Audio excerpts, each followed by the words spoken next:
Welcome back to another video. My name is Hunter, and today we're going to get into the final edition of the 2025 season's power rankings. It's crazy how fast this season's gone by, but we only have one more week to play before we get into the NFL playoffs, which is sure to be very exciting with how exciting this season has been. Before we get into this week's power rankings, make sure to like and subscribe. So much playoff content incoming. I'm going to try to get 3 videos a week between the playoff rounds, and let's get into it. Number 32, I have the Vegas Raiders. In the Tank Bowl, they come out with the loss. They pretty much will get the number 1 overall pick. Fernando Mendoza will be a Las Vegas Raider. And this offseason is going to be a big turning point for this Raiders franchise as they have multiple spots to address, but the biggest hole has been quarterback. Geno Smith has not been it in 2025, and it seems like Fernando Mendoza will become the next Las Vegas Raider. Number 31, I have the New York Jets. They got embarrassed on their home field against the Patriots, out of the game pretty much in the first quarter. And that's just been the Jets for most of this season. Just failure to put up offense. The defense has not been great. This Jets team has a lot to change. And it starts this offseason. They will have more than likely a top 3 pick. And there is lots of players that they can potentially go after. Number 30, I have the Tennessee Titans playing a close game with the New Orleans Saints, but they come out with a loss. Still, I liked what I saw out of Cam Ward. He's starting to impress me as the season's winding down here, and that's what the Titans needed to see. The beginning of the season was not so great for their number 1 overall pick, and he has started to turn it around late in the season. This offseason has to be about getting him weapons to improve in 2026. Number 29, I have the New York Giants. They win the Tank Bowl. They will more than likely have the number 2 pick if they lose on Sunday against the Cowboys. And the Giants, they had a huge opportunity to secure the number 1 pick, something that they failed to do last season. They were in the same situation in week 17 and they won. They do it again in 2025 and more than likely will not have the number 1 pick, which could have changed this team. They could have been able to deal that number 1 pick, but the good thing is Jackson Dart was excellent on Sunday, picking up a couple rushing touchdowns, throwing some pretty good plays, and just an overall improvement from what we saw out of Jackson Dart in the last few weeks. Number 28, the Arizona Cardinals. This losing slide continues to happen as they lose to Cincinnati on Sunday. Michael Wilson continues to break out. He's easily been the brightest spot of the Arizona Cardinals season. He's broken out as his team's wide receiver 1 over Marvin Harrison, which is a bit unexpected, but Arizona continues to lose football games. They will have a top 5 pick in this year's draft, but the big situation is what will the quarterback of the Cardinals be week 1 of 2026, because it will more than likely not be Kyler Murray. Number 27, I have the Washington Commanders. They lose on Christmas to the Cowboys in what was a pretty close game. They had Josh Johnson in. He was all right, but this Commanders team has just dealt with so many injuries this year that this year is definitely an outlier. This team should get back to competing next year. And obviously, if Jaden Daniels is healthy, they will be in a very good spot in 2026. Number 26, I have the Cleveland Browns. They win and play spoiler against the Steelers. They win 13-6. Although Shedeur Sanders maybe had his worst game, he had a really bad interception where it looked like middle school jackpot out there, just throwing it up. And that is just not good if you think about what Shedeur needed to prove over these final few games. But what did the Browns prove on Sunday? They proved that this defense is elite. They have more than likely the defensive rookie of the year in Carson Schwarzenegger. And this Browns team just is built on defense. They just need to turn it up on offense. And that's something they need to address in the offseason. Number 25, the Chiefs. You can't really blame them at this point. They're down to their 3rd string quarterback, but they played a tight game with more than likely the number 1 overall seed in the AFC, which is pretty impressive. Chris Olave probably earned his spot on the 2026 roster with his solid play on Thursday. But Kansas City, obviously, this is a good team. They just need to get back to full strength. And once Mahomes comes back next season, it'll probably be the same old Chiefs that we're used to. Number 24, the Miami Dolphins. Against Cincinnati, we did not see much from Quinn Ewers. Against Tampa, we saw his potential. He looked very good in the game as he was composed. He made good throws. He found his guys, and Miami picks up a win as the culture is proven to be good. Mike McDaniel will definitely be staying. The question is, quarterback. Tua is out of here more than likely. There's a lot of quarterback options this offseason. Who will they end up with in the quarterback carousel? It remains to be seen, but Quinn Ewers on Sunday put his hat in the ring for 2026 starter. Number 23, Cincinnati. They went out and just destroyed Arizona. They were playing games out there. They threw a pass to an O lineman for 20 yards. That just showed how dominant Cincinnati was. Chase Brown has really proven to be a good player over these last few games. And Joe Burrow has just had great games since the Cincinnati team was eliminated. And Cincinnati, once again, very much like the Chiefs, if they get back to full health next year, we should potentially get back to the same old Bengals as long as they improve on their defense. But their defense has been better in recent weeks in turning over the ball. Number 22, New Orleans. Tyler Shugg is more than likely the offensive rookie of the year, just coming in and just changing what was the mentality about this Saints team. I thought they were going to be a bottom feeder this whole year, and that's what it looked like with Spencer Rattler. Tyler Shugg comes in and has won 4 straight games. This Saints team hasn't lost in a month. They've been playing great football. Reminds me a lot of Carolina last year, who won a couple of games to end the year. And now the Saints could potentially help Carolina clinch the division on Sunday if Carolina doesn't take care of their own business. But we'll get to that when we get to Carolina. But New Orleans, they're building a culture there. There's a lot to be excited about if you're a Saints fan. Number 21, the Falcons. They're 7-9. Another team that is just building late season momentum. Kirk Cousins has been solid, but the bright spot has easily been Bijan Robinson, looking like a top 3, maybe best running back in the league down the stretch. Just the 93-yard run. Just they had a 21-0 lead. They were able to barely hold on, and pretty much this team, if they had won one more game that they barely lost, this Falcons team would be in contention to win the NFC South. But unfortunately, they will be out of the playoffs this year. But this Falcons team is building up momentum for next season. Number 20, I have Tampa Bay. They're 7-9. They're down 2 spots from last week, losing to Miami, where they just were not good enough. Once again, Baker just turning over the ball. The offense has been inconsistent. The defense is just on the field for long periods of time. This Tampa team does not deserve to be in the postseason.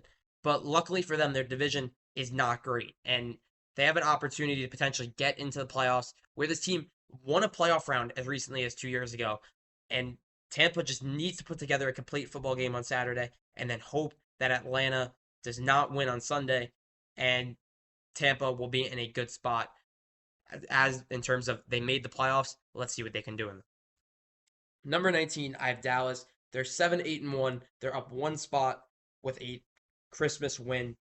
Dak was solid. They were putting together a solid game. This Dallas team is better than their 7-8-1 record. They're better than whoever wins the NFC South. They have been a solid team all year. They just did not put it together earlier in the year. And that is why this Dallas team is going to miss the playoffs.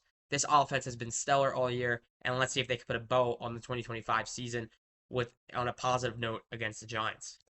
Number 18, I have the Indianapolis Colts. This team was number 1 for multiple weeks mid-season, and they've now fallen to number 18. They're eliminated from the playoffs. But this last few weeks was interesting for the Colts. Phillip Rivers comes in. He starts 3 games. They lose all 3, but it at least added some fun for this Indy team that has really tumbled. They've lost 6 in a row. They went from an AFC favorite to not even making the playoffs. And there is lots of questions about Indy. I think they do bring back Daniel Jones. But if they don't, who do they pivot to in 2026? Number 17, I have the Detroit Lions. They're down 2 spots. They're eliminated from the playoffs. And it's just unfortunate. This Detroit team faced lots of injuries on the defensive side of the ball. And even though their offense has been great, their offense laid an egg on Christmas and really showed that this team was not deserving of making the playoffs this year. Just, they haven't played a complete football game since really early in the season. And just a late season collapse from Detroit. Very similar to Indy. And lots of questions on what needs to be improved in Detroit to get back to the form they were at the last 2 years.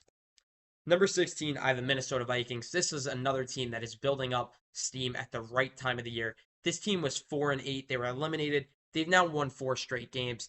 They're building up momentum. JJ McCarthy wasn't able to go. Max Brosmer comes in. He did not play his best game, but was able to get the victory. But it's this Minnesota defense. Brian Flores is a defensive genius. He will more than likely get some head coaching interviews this offseason. But if Minnesota is able to keep him and they're able to put together a similar campaign to what they did in 2024, I could see it because this team is not very much different from that 2024 team. If they add another quarterback, like a bridge quarterback like Sam Darnold, to potentially anchor this team, or you see progression from JJ McCarthy. Either way, Minnesota building up momentum for next season. Number 15, Carolina.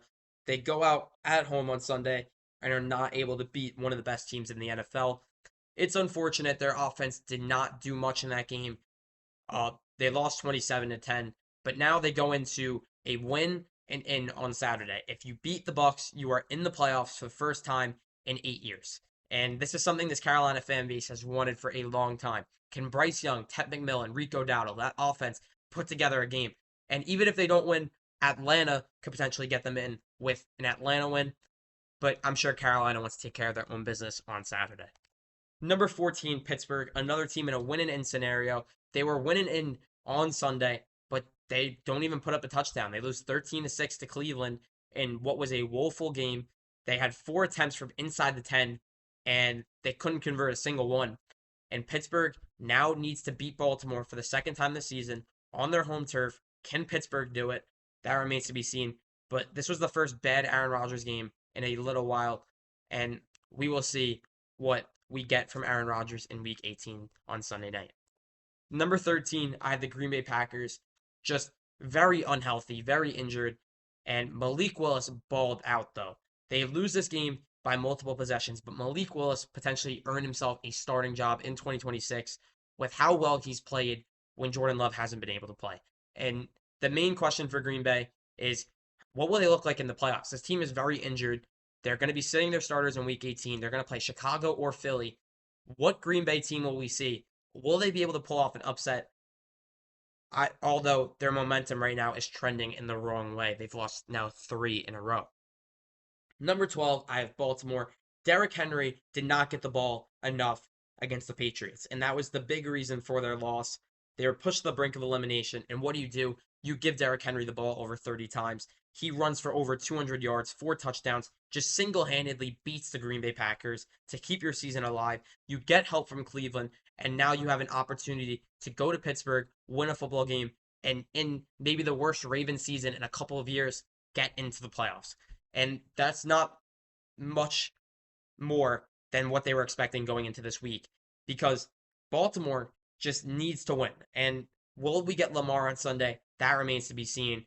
But Baltimore, if they're able to win and get in, they have Lamar Jackson, they have Derrick Henry, they have the tools to win football games. They just need to win on Sunday night. And after how they looked on this past Saturday, it's a very big possibility. Number 11, I kept the Eagles at 11 despite their win. They just were really stale in the second half of that game against Buffalo, where they almost blew it. Buffalo kind of lost that game for themselves, but Philly is able to win. They stay alive for the 2 seed. And if they're able to win and get a Chicago loss, you play Green Bay. If you lose, you play either San Francisco or LA. Philly is hoping to play Green Bay, but we will see. This Philadelphia team, though, is able to do whatever they want. They have the experience as shown by their Super Bowl win. Let's see what they do in the playoffs this year. They go into a game against Washington this week with not much to play for. Number 10, LA. They don't have much to play for this week as well. They dropped down 2 spots. They kind of blew their chance at the division with a loss versus Houston at home. But LA is going to go on the road. They're going to play a team like Jacksonville. They're going to play potentially New England, one of those teams. And this LA team has the tools to win a game like that. Will they be able to go on the road and do it? That remains to be seen. But this LA team has had a good year and will more than likely be resting their starters in Week 18. Number 9, Chicago. They're down 2 spots. They went to war with San Francisco on Sunday night, and they are 1 play away from winning the game. And it's just that close for Chicago, which unfortunately knocks them out of 1 seed contention. But they will be the 2 or the 3, play Green Bay, LA, San Francisco potentially. And it will be interesting to see what Chicago team we get because this team has not had playoff experience yet, but they have shown all the tools of being able to go on a deep run. And it's very possible that the Chicago team does just that, as shown by their ability to score points like we saw on Sunday night. Number 8, Buffalo. I dropped them 5 spots. I didn't drop them below Philly because I still think Buffalo played the opposite of Philly, where they were stale in the first half. In the second half, they were rolling. Just Josh Allen just misses Shakir on the last play, and that's the reason they lose. They're out of AFC East title contention and will go on the road in the playoffs for the first time since before the pandemic. And Buffalo, this is an interesting season, but this has been the idea the entire time. There's no Patrick Mahomes. There's a chance at no Lamar Jackson. There's no Burrow. There is no excuse for Josh Allen this time.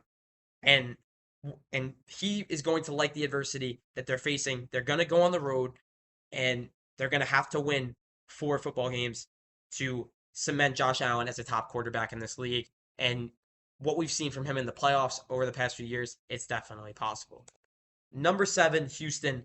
They are rolling. They have just been an excellent football team for a couple of months now. Just they don't lose. And with Houston having the amount of momentum they have, nobody wants to play Houston. They are still in AFC South title contention, but even if the Jacksonville Jaguars win on Sunday, they're going to be the 5 seed if they're able to beat Indianapolis.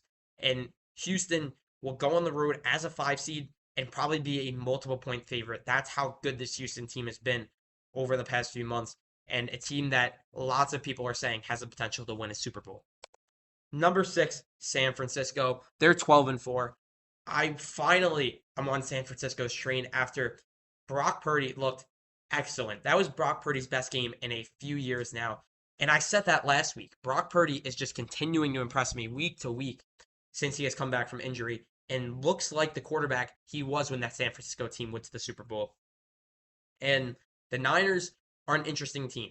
They might get the 1 seed despite all the adversity and injuries, and potentially the Super Bowl's at home as well. They might not leave Santa Clara until February.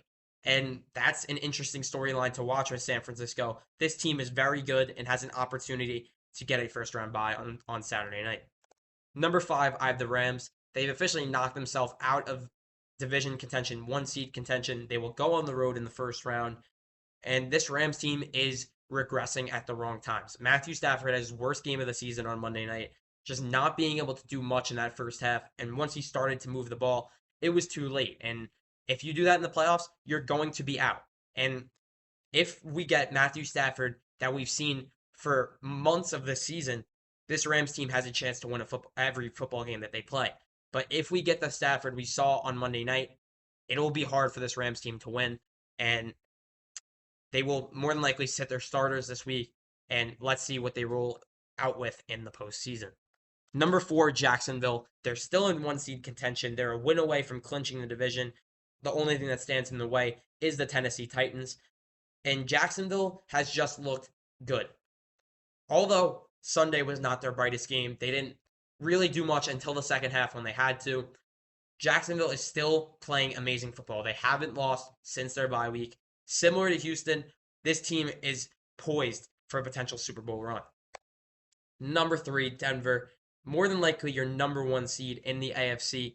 All that stands in the way is a Chargers team that will potentially be sitting some starters. And Denver, if they get that first round bye, and with how electric Mile High has been this season, you cannot rule Denver out. And on Thursday, they did not play their best game, but they won the game. That was most of the season for Denver. They don't play their best football game from week to week, but when they do, they're dominant. But even when they don't play, they find a way to win, and that's championship pedigree right there. This Denver team is playing good football, and if they're able to get the first round bye, they will be one of the favorites to win the Super Bowl. Number 2, New England. They're 13-3. Drake May might have cemented himself as the MVP on Sunday. He was benched in the 3rd quarter because of how well he was playing. He threw 5 touchdowns, I think 2 incompletions. And New England, despite more than likely not getting that 1 seed, this New England team is scary. And this offense, if they're at full strength, if they get all their receivers healthy for the postseason, this New England team will be in a very good spot. And despite their easy schedule, this team is legit, and they are poised to potentially go on a Super Bowl run, like multiple teams I've just mentioned in the past few spots. But staying at number one, Seattle. Seattle's an interesting team because, once again, Sam Darnold does not play the best ball from week to week. He has a couple great games, and Sunday he really did not play great. But the Seattle defense is able to pick the team up and just win the game. And that is what championship teams do. Defense wins championships, and this Seahawks defense has been elite from week to week. And if the offense puts up an elite performance, there is no stopping the Seattle team. They are very complete, and if they're able to win on Saturday night, the playoffs in the NFC will go through Lumen Field, and there's not much that Seattle wouldn't be asking for at this point in the year. But that's going to do it for this week's power rankings. Let me know if you disagree on where I placed any team, and I will see you in the next video.